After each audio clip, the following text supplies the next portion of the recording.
ನಮಸ್ಕಾರ ಮುದ್ದೋಲ್ ಪ್ಯಾರೆಂಟ್ಸ್. ವೇಮನ್ ಅಕಾಡೆಮಿನಲ್ಲಿ ನಮ್ಮ ಮಿಷನ್ ತುಂಬಾ ಸಿಂಪಲ್. ಪ್ರತಿ ಮಗುವಿಗೆ ಬಾಲ್ಯದಿಂದಲೇ ಒಂದು ಸ್ಟ್ರಾಂಗ್ ಫೌಂಡೇಶನ್ ಹಾಕಿಕೊಡು. ನಮ್ಮ ಪ್ರಕಾರ ಎಜುಕೇಶನ್ ಅಂದಿದ್ರೆ ಬರೀ ಮಾರ್ಕ್ಸ್ ಅಷ್ಟೇ ಅಲ್ಲ, ಅದರ ಜೊತೆಗೆ ಡಿಸಿಪ್ಲಿನ್, ಒಳ್ಳೆಯ ಅಭ್ಯಾಸಗಳು, ಕಾನ್ಫಿಡೆನ್ಸ್ ಮತ್ತು ಸತತ ಪ್ರಗತಿ ನಮಗೆ ಮುಖ್ಯ. ನಮ್ಮ ವಿಷನ್ ಏನಂದ್ರೆ ನಮ್ಮ ಶಾಲೆಯ ಮಕ್ಕಳು ತುಂಬಾ ರೆಸ್ಪಾನ್ಸಿಬಲ್ ಮತ್ತೆ ಹೈಯರ್ ಕ್ಲಾಸಸ್ ಹೋದಾಗ ಯಾವುದೇ ಭಯ ಇಲ್ಲದೆ ಕಲಿಯೋ ತರ ರೆಡಿ ಮಾಡೋದು.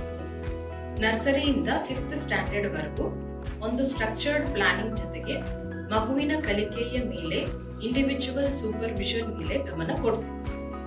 ಹೇಮಾರೆಡ್ಡಿ ಮಲ್ಲಮ್ಮ ಟ್ರಸ್ಟ್ ಮಾರ್ಗದರ್ಶನದಲ್ಲಿ ಮುದೋಲ್ ಮಕ್ಕಳಿಗೆ ಕ್ವಾಲಿಟಿ ಎಜುಕೇಶನ್ ಕೊಡಬೇಕು ಅನ್ನೋದು ನಮ್ಮ ಗುರಿ. ನರ್ಸರಿಯಿಂದ 5th ಸ್ಟ್ಯಾಂಡರ್ಡ್ ವರೆಗೂ ಅಡ್ಮಿಷನ್ಸ್ ಶುರು ಆಗಿದ್ದಾವೆ. ವೇಮನ್ ಅಕಾಡೆಮಿಗೆ ಇವತ್ತೇ ಭೇಟಿ ನೀಡಿ ನಿಮ್ಮ ಮಗುವಿನ ಭವಿಷ್ಯವನ್ನು ಭದ್ರಪಡಿಸಿ.